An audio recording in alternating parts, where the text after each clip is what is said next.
Hello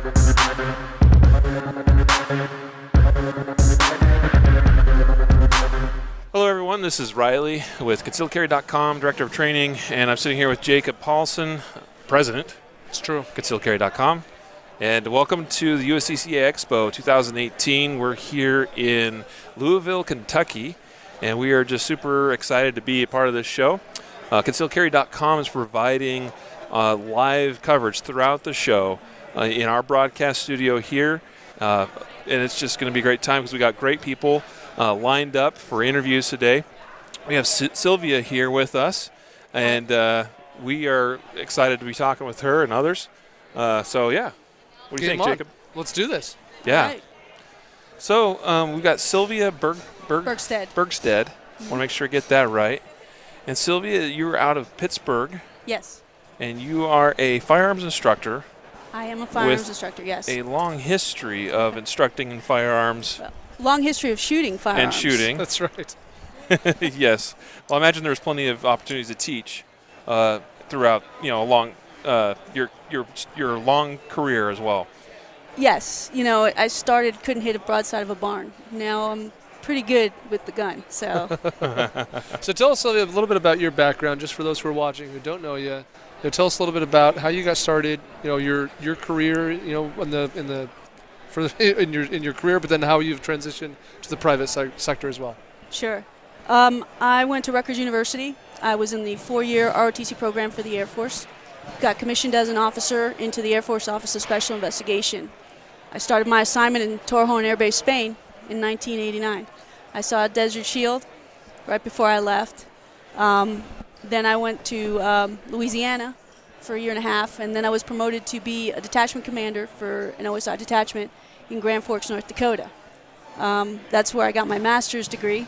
And after that, they moved me to D.C. to be on the on-site inspection agency team, which did the missile treaties back in the 90s. Those were the big thing. We did reciprocal treaties with the Russians. I left active duty there in D.C., transferred over to the reserves, stayed with OSI throughout the rest of my career, 23 years. Retired January of 2011 with OSI. I went all the way to individual mobilization augmentee for the Directorate of Plans and Programs, so all the rules and procedures for the agency. In the meantime, when I left active duty, I went over and I signed up with Department of Justice IG. I worked there for 3 years, jumped over to GSA IG. In the IG world, if you want to move, if you want to go up in grade, you got to change agencies. So a lot of us in the IG world have been through 3, 4, 5 agencies. So I went to GSA IG, became a assistant special agent in charge of the Washington, D.C. office. I had 10 people working for me there. I decided I didn't want to be in D.C. anymore. And my husband wanted to go home to Pittsburgh. So I changed agencies again to Treasury Inspector General for Tax Administration. I was there for 3 years. And I decided that wasn't really what I wanted to do. So I went and changed again. My last assignment was with the Department of Energy IG, where I had some really, really complex white fraud type cases. Sure. But I always loved shooting. I love shooting. Sometimes I was shooting 6 times a year, which is not common. I mean, it sounds like it's common for law enforcement, but a lot of local PDs don't get to shoot more than once or twice a year, and a lot of federal, they only have to shoot quarterly. And I was shooting up to 6 times a year between the Air Force and my job. And I was shooting all disciplines. I had to be proficient in rifle for the Air Force. I had to be proficient in shotgun, rifle, and handgun for my job. So I got to do a lot of drills, a lot of fun stuff. Now, like I said, when I started, I'd never shot a gun before. And I'm cross-eyed dominant. So that means I shoot with my left eye and I use my right hand to shoot, which makes it infinitely harder. Yeah. So how do you shoot rifles, I'm curious? Because I know some folks will shoot left-handed on the rifle platform. I have to shoot to qualify left-handed. Yeah. I will still what I do is I kind of cheat a little bit now. I have an EOTech, and so I can get that far-out scope, which I get with my pistol, so I can use both eyes. Mm-hmm. And that way I can shoot my AR-15 with my right hand, because I look like a duck out of water when I'm shooting with my left hand. But the Air Force said, you want to qualify, you got to shoot with your left hand. So Yeah. I did. That makes sense. Sure. Awesome. I think you had a question. I was going to ask, tell us a little bit more about what you're doing in Pittsburgh now, kind of, what the business looks like there and what people could do there to connect with you. Well, this is a male-dominated environment. No. It is. And I really enjoyed shooting, and I know that there's a lot of women who I have as friends that don't feel comfortable going to male instructors for whatever reason. Sure. And so I love shooting. I love the opportunity to get out on the range and do stuff and teach people. I've always loved to teach people. So I decided to open up my own business January of last year. And, I've been somewhat successful. There's a lot of instructors in Pittsburgh. Yeah. There's a couple female instructors as well. What I have going for me is that I've got 28 years of experience. And what I find is that when the ladies come to my class, even when they say, I don't like guns, by the time they're done with me, they're like, when are we going to the range again? Yeah. You bring up a good point, and this is something that I think about a lot, and that is that when we have students come through classes and we have people getting involved in the firearm world, I often wonder, are they enjoying it enough to keep doing it? Because if it's not a point of pleasure, people won't practice enough, will they? So talk a little bit about kind of your perspective there, and what does it take for someone to actually not just say, okay, I get it, I'll do it, I'm a little bit more proficient, but I actually now have fun doing this. It's something I want to engage in. Sure. And what I find is the transition happens when, I break out the NRA class into 3 days. Mm-hmm. So by the time we get to the range, we can dedicate a whole 4 hours in the range. And they're not going out there feeling like this is the first time I'm handling a gun and position and everything. So when I start out, I get all the classroom stuff done mostly the first night. And then I bring out my CERT pistols and my laser software. Mm-hmm. And the second night is all about not only do I teach the fundamentals, but then we use the laser software to do some diagnostics. I tweak them. I say, oh, yeah, let me put this over your eye. And, wow, I'm actually hitting the target, stuff like that. Yeah. I say to them, by the time you get out to the range, all I'm introducing to you at that point is recoil management. Right. And they get out there, and when they see that they can hit that bullseye, for the first time ever having shot their gun or ever shot a gun at all, wow, they get excited.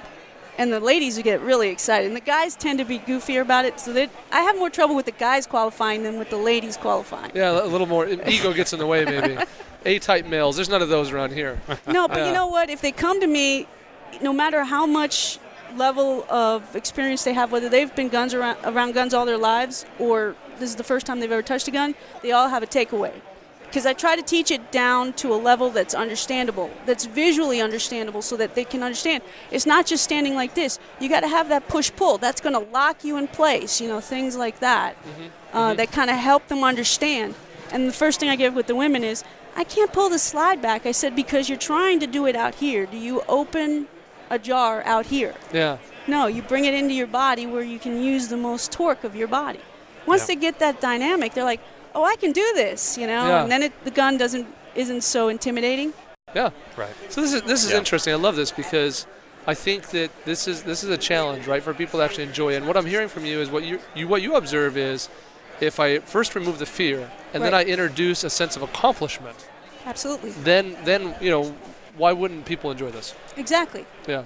And what I do is I tend to find that some of the ladies will come back to subsequent things that I sponsor because I'm affiliated with the U.S. Law Shield. Mm-hmm. And so I've been sponsoring seminars for U.S. Law Shield. Mm-hmm. And we sponsored the situational training one. Mm-hmm. And I had some of the people from my class come to the situational training seminar, and they really enjoyed it because you actually get to engage with the video. Yeah. So, every little thing they do makes it easier for them to do more. Absolutely. Yeah. Go ahead.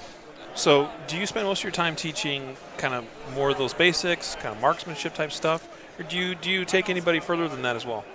I find myself, even though I have certification in personal protection inside the home, they're not running to sign up for that. What everybody wants is like the basic skill stuff. Well, I get a lot of that. You're having a little success, though, because, tell me if I'm wrong, but if I'm remembering right, in Pennsylvania, they don't have to take any class at all to get a permit. So what you're primarily seeing are people who are humble enough to say, I'd like a little education. Absolutely. I'd like a little training. Absolutely. And that's for one, that's reassuring. That we have people out there that are willing to put some cash down and go and get some education, even though they don't have any legal obligation to do so. So that's really that's encouraging to me. That's exciting. I'll tell you what, it's scary to me that I have ladies that come into the class and gentlemen who come into the class for the first time to learn how the basics. They've had their concealed carry permit for 3 years, right? 2 years, and 3 years, they may 4 even years. be carrying it around. Right. And they have a gun they've never shot. Yeah. I'm like, Bought a gun, bought some ammo, stuck the ammo in the gun. Right. Stuck it in a holster. Stuck it in the holster. Got my permit. I'm good to go. Or just carrying my permit. I mean, I don't even have a gun, but I'm carrying my permit out. And I'm sitting there going, if you have a permit and you have a gun and you've never shot your gun, you're more likely to get hurt by your own gun than you are stopping any kind of aggressor. And so, yeah, it's great to have them come into class. They learn a lot. I think they learn a lot. Yeah. You know, I don't follow them around afterwards to see if they go to the range, but I do tell them, I said, don't stop here. You've got to take this. It's a perishable skill. You've got to take it the next step. And, absolutely. And go to the range and do stuff. Now, Sylvia, just so everyone's aware as well, we recently got connected with you, and you're joining our instructor network. Yes. So we're very excited to be promoting all your classes and training on concealedcarry.com. I think that there's still some work to be done on our end, probably, to get everything set up and get your bio in there. And hey, that's okay. Everything. But we're really excited to be partnered with you. I wanted to ask you, you mentioned the whole rack to slide thing. Are there other common things you see among, whether it's just female students or not, it could be all students. What are some of the other common things that a simple tweak makes a big difference for your students? So one of the things I have to visualize with a lot of the students is the trigger pull, because they want to jerk that trigger, you know. Low and to the left for right-hand shooters, low and to the right for left-hand shooters. And so what I say to them is I said, think of your body as being paralyzed, completely paralyzed. And the only thing you can move is this finger, and ever so slowly. Yeah. And you're moving it in a level format. You're not going at an angle. You're not straight back. When I do that with them and I say, remember, do that, then they get it. They get it. Otherwise, they're just, they're jerking. And they see it on the target, too. And they do. They see the difference on the target, how suddenly, that moves right into the target and not down here. Yep. Yeah. Yep. The other thing, too, is that, when they start anticipating that the recoil, the bang and the pullback, some of those who can't get that out of their head, once they've shot the gun once, now they know what's coming, and they're gonna now, and I'm gonna hit it now. Here comes the recoil. And so I'll be singing in their ear, London Bridge. I don't know why I picked that song, but I'm distracting their mind. Right. And then you see them get better. So I said, now you sing London Bridge in your own ear, because I am not doing this the whole session. You have to let the trigger surprise you.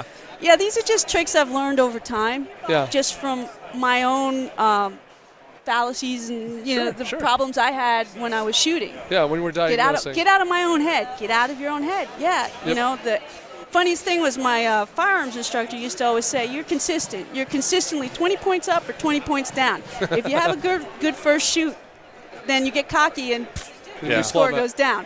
If you have a bad first shoot, you go up 20 points the next shot.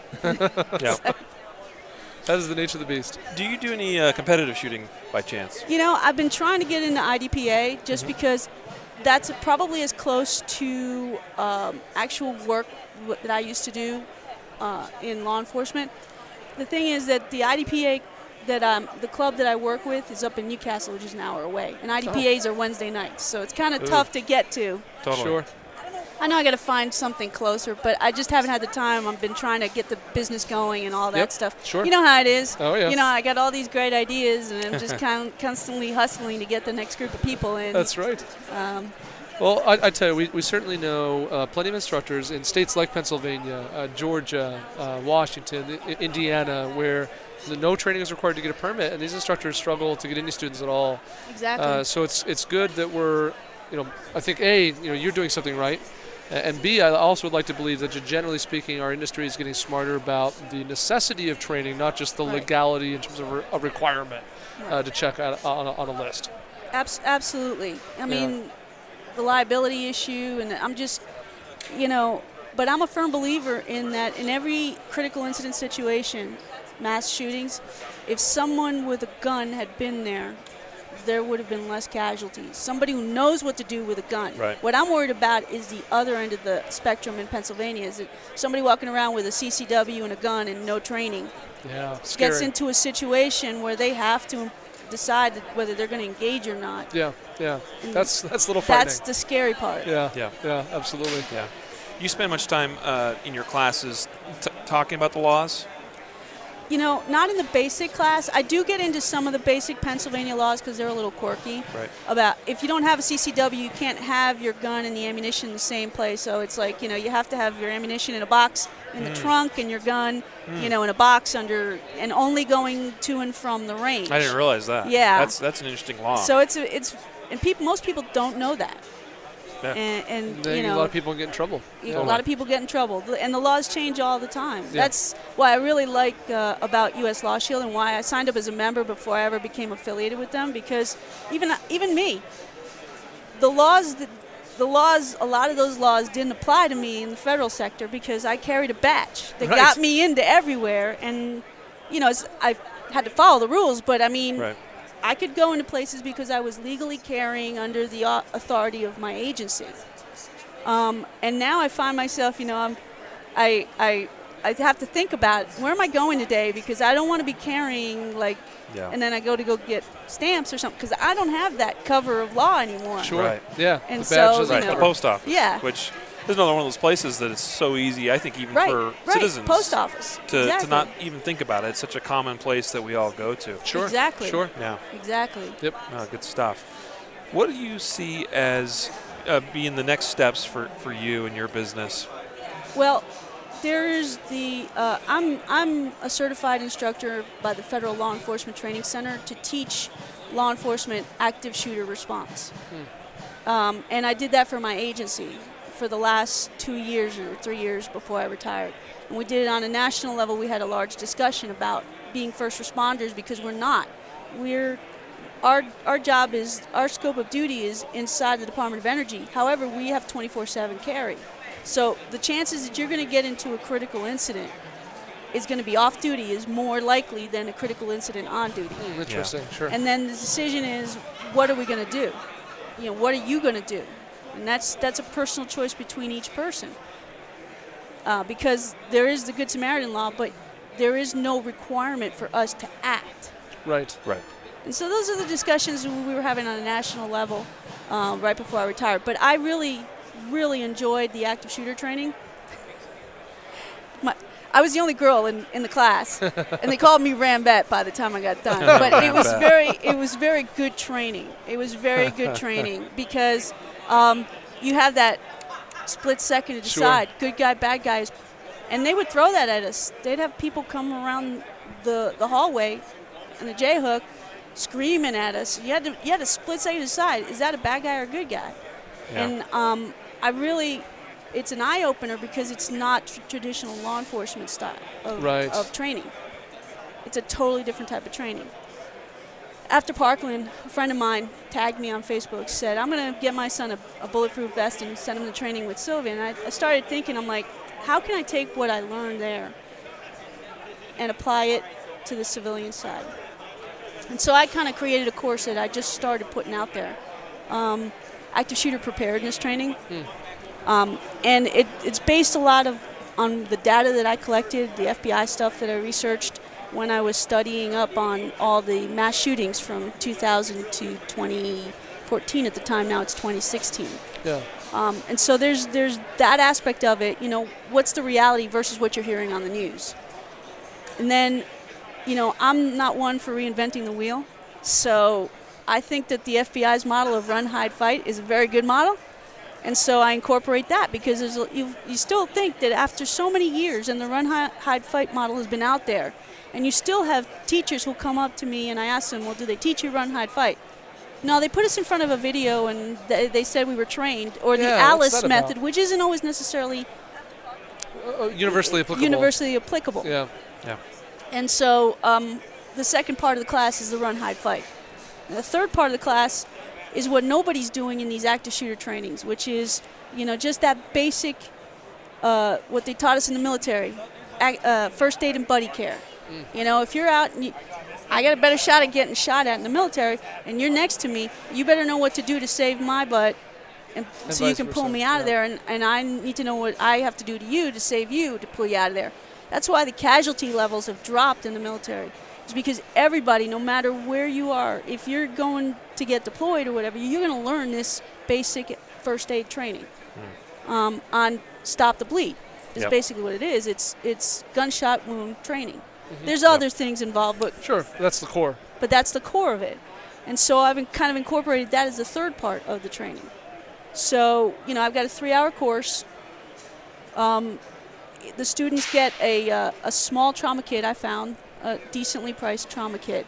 It contains the 3 very essential ingredients: a tourniquet, an Israeli bandage, and an emergency blanket. Those are the 3 key core ingredients in a trauma kit in order to stave off death. And so that's what I incorporate in little trauma kit. It's perfect. They get that as part of the class. Like I said, I just started putting the class out there. I'm actually doing another class on Train the Teacher Day. I don't know if you guys know about Train the Teacher Day. There have been some conversations about that, So the morning class is the active shooter preparedness class. The afternoon class is the NRA simulated marksmanship training. For those teachers who think they've had the Alice or the Run High fight and they don't want to do that, there's another option for the afternoon. Cool. So what's the name of that course going to be? Active shooter preparedness training. Awesome. Well, we would encourage you to check out Sylvia's courses, and hopefully very soon those will be on concealedcarry.com as soon as we get our acting gear on our side. Yeah. Well, it's been a pleasure to talk with you today, Sylvia. We appreciate you for joining us live here from the USCCA Expo 2018, and hope you enjoy the rest of your show. I plan on it.